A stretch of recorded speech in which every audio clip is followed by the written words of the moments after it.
If you are watching this video, then we have piqued your curiosity in watching the most factual true crime series on YouTube. True Crime, Man's Dark Imagination. And now, here is your host, Alan Gautreaux.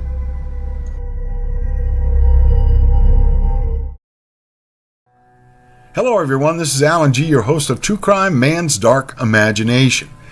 If you like what you see, hit the like button, hit subscribe, and hit the bell to let you know of any further episodes.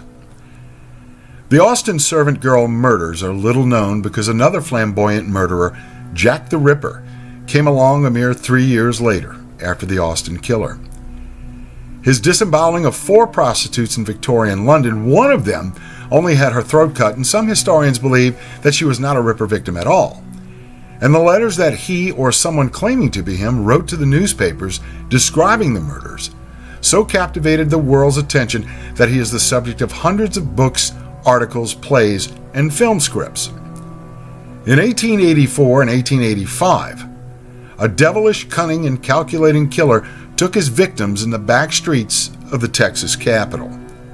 Although several suspects came to light, the murders are still considered unsolved. Here is the true story of one of America's most dastardly murderers.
The stunning and demure Eula Phillips, Lulie, her best friends called her, in 1885 she proved to be one of the loveliest young women in Austin. Her skin was pale, her eyes soft and dark, her hair curled back from the sides of her head. Lulie made a habit of wearing flowing white dresses and never appeared to distressed or sad for any reason. One newspaper described her as beautiful yet frail. Eula Phillips was a member of one of the founding families of Texas. One of her grandfathers was a member of Stephen F. Austin's original colony, and she stood as a shining example of the modern woman in 1880s Texas. Only 2 decades before, Austin had been a rustic cow town with a population below 5,000. Cattle and hogs ran wild in the streets. But by 1885, Austin stood on the verge of modernity. City streets, no longer cluttered with the refuse of cattle, now bragged of streetcars and telephone lines. The more wealthy of the town exerted their wealth in a number of ways, one of them being dining on quail at Dick Bouillon's restaurant, attending plays and operettas at Millet's Opera House, and then visiting the ice cream parlor run by M.J. Prade, an enterprising young man who not only built a steam engine to run cooling equipment for making his dessert treats, but diverted some of the air to cool his establishment during the summer, the hint to the first air conditioning established in a normally dusty and humid wasteland. The city of Austin began as a cow town, yet later would evolve into a cosmopolitan mecca, even sporting educational opportunities for both black and white students. Downtown Austin offered stores, galleries, and a book vault holding 10,000 volumes of works from around the world. More than 900 workers were constructing a new state capitol, a towering monument of pink granite, and the cattle baron Jesse Driscoll announced that he would build the most elegant hotel west of the Mississippi, the 4-story, $400,000 Driscoll Hotel at the corner of Pecan, now 6th Street, and Brazos. On July 4, 1885, an estimated 6,000 Austinites gathered to celebrate the laying of Driscoll's cornerstone. Electric lights were strung across the streets. A brass band played. Mum's Extra Dry Champagne was served to the crowd, and Mayor John Robinson proclaimed in his speech, no city in the state has a promise of a more wealthful prosperity. At that very moment in time, when the champagne toasts and pride of a modern city engulfed the populace of Austin, a phenomenon unique to Texas at the time, but not to America, began to emerge among the streets of the Athens of the West. According to journalist Skip Hollandsworth, a cold, calculating killer, his identity unknown, was stalking the women of Austin. The attacks had begun nearly a year earlier, targeting the black servants of the city's wealthiest white families. Some victims were only injured, having been able to make their escape or scream in time to scare off the attacker. Others weren't so fortunate. Late in 1884, a black cook named Molly Smith lay in the snow near an outhouse in the rear of her employer's home. She appeared to have fallen due to an oozing head wound. A few months later, the children of Eliza Shelley found her on the floor of the room where she had been staying, with her head apparently bisected with a sharp instrument. Clara Strand and Kristen Martinson, two Swedish servant girls, were seriously wounded on the night of March 19, 1885. 3 weeks later, a third black servant named Irene Cross had been discovered as if she had been carved up, resembling one of Jack the Ripper's victims. Luckily, before she expired, a newspaper reporter thought to talk to the victim, and she said that she'd felt that she had been scalped. In September of that year, a servant named Rebecca Ramey had been bludgeoned unconscious while a vile, unknown assailant dragged her 11-year-old daughter, Mary, to the backyard, where he raped her and then shoved an iron rod through her ear to her brain.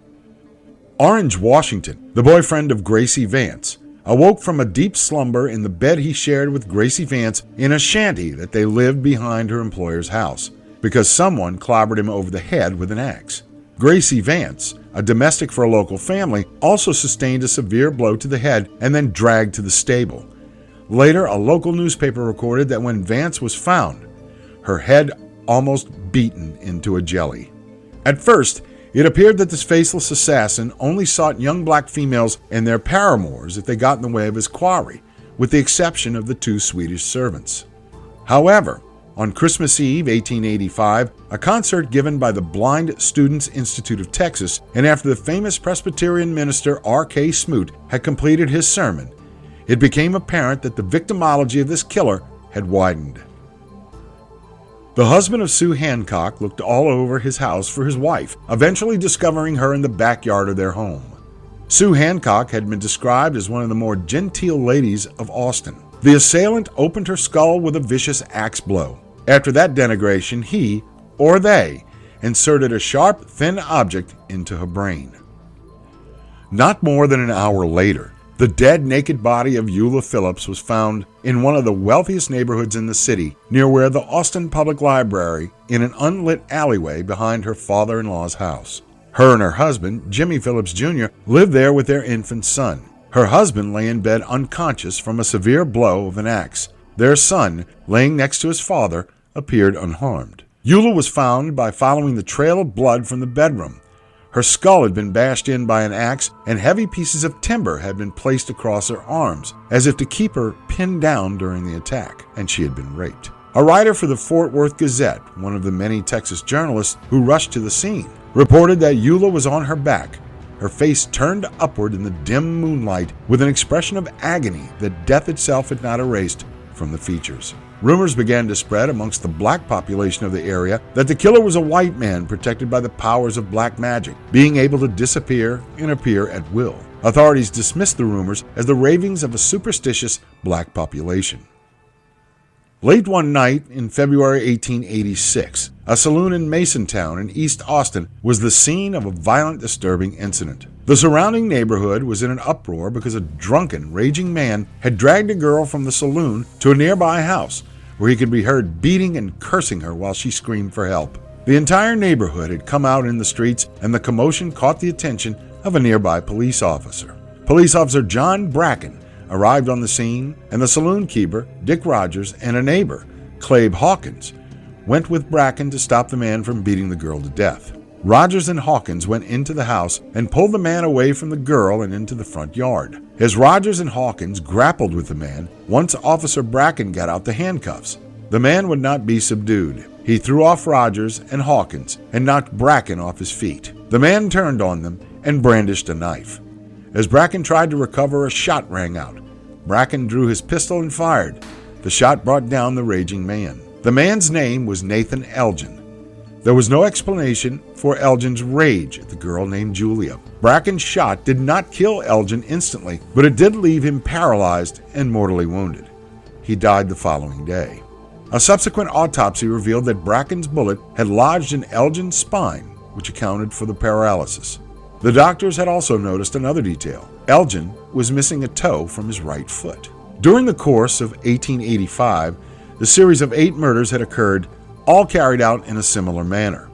The victims were attacked in their beds as they slept. They were struck in the head with an axe and then carried into the yard where they were raped and mutilated. The axe used by the perpetrator was left behind at the scene of the murder. Also left behind were the bare footprints of a perpetrator who forfeited his boots to enable his stealthy entrances and exits. During the investigations of the crimes, the authorities had carefully noted the footprints, which were often bloodstained and had made distinct impressions in the soil as the perpetrator carried the weight of the victim. Apart from general measurements of size and shape, footprints in most instances are not especially distinctive, and they would not have been much use to the authorities had they not possessed some unusual feature. But the footprints left behind at the servant girl murder crime scenes did share a distinct feature. One of the footprints had only 4 toes.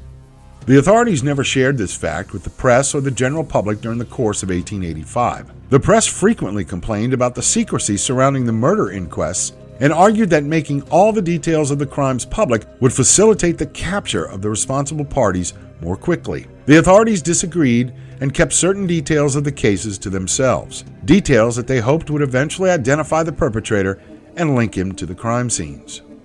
After Nathan Elgen's death, the authorities unexpectedly had the direct physical evidence that they had been waiting for, a foot that matched the distinct footprints of the killer. But the foot belonged to a dead man. What were they to do with that information? What could they do with it? To imagine the state of mind of the authorities at that time, one has to understand the heightened state of fear and suspicion that was present in Austin at the beginning of 1886. In the months since the last murders in December 1885, the city's police force had been tripled in size. A curfew had been enacted, and private citizens had organized into patrols to guard the neighborhoods after dark. Strangers were forced to identify themselves or be evicted from the city. Saloons and other raucous downtown establishments, usually open 24 hours a day, were forced to close at midnight. A new era of law and order had begun. Would there have been any advantage in revealing that perhaps the midnight assassin was dead? Or what if Elgen was not the mysterious murderer of servant girls? It was in the authorities' best interest to wait and see if the murders continued. Maybe the authorities believed they had gotten lucky.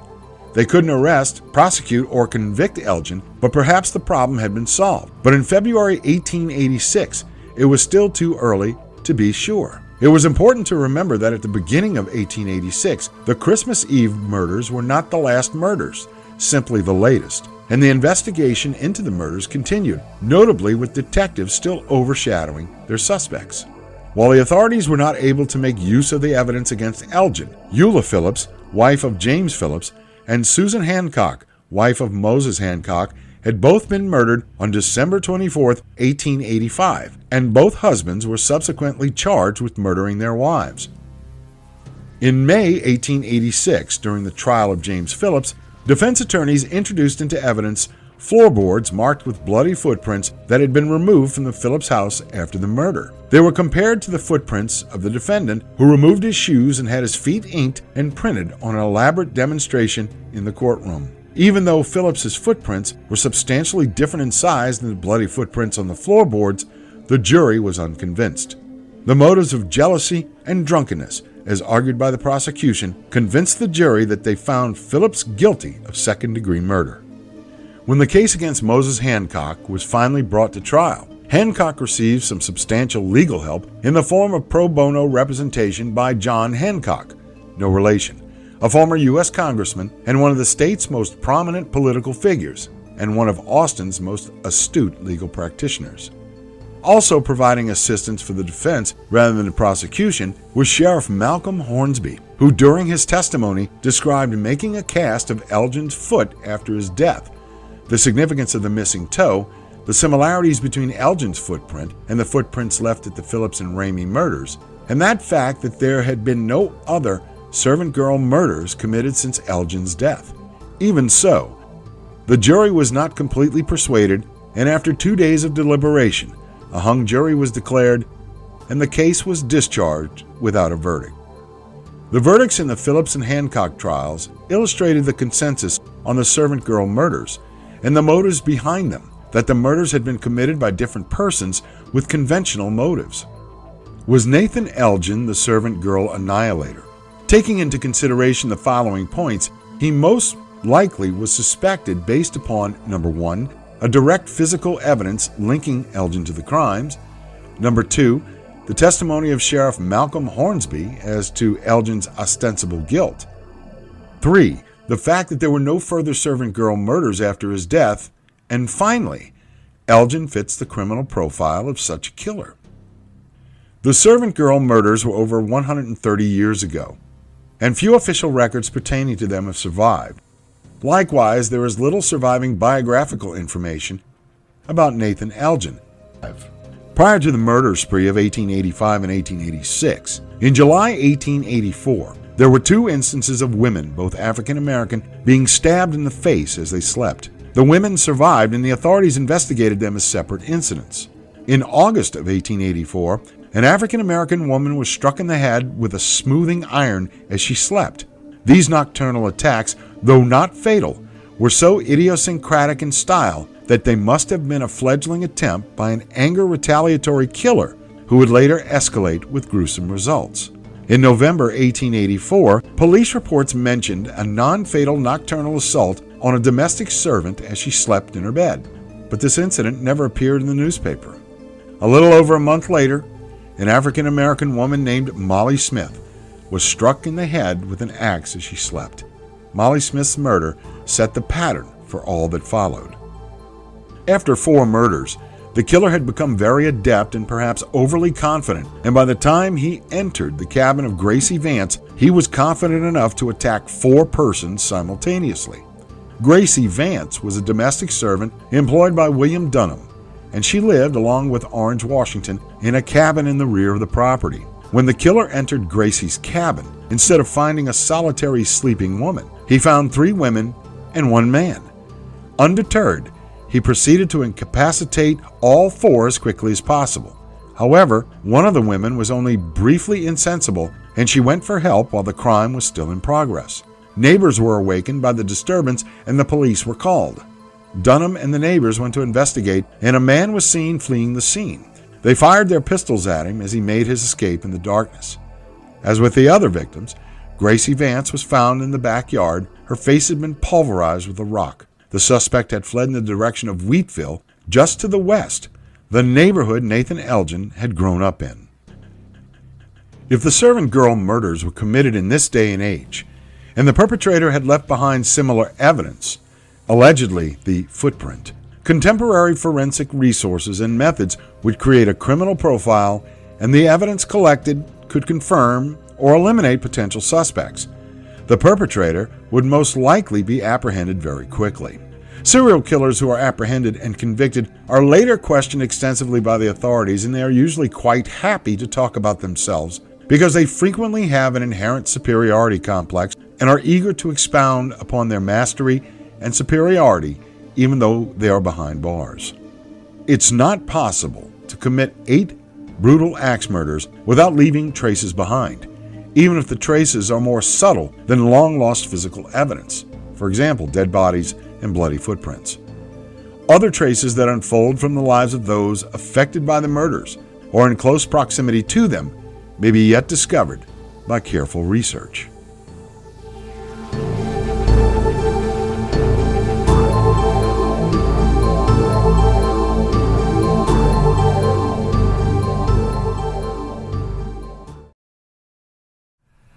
James Phillips, the husband of Eula Phillips, was later exonerated.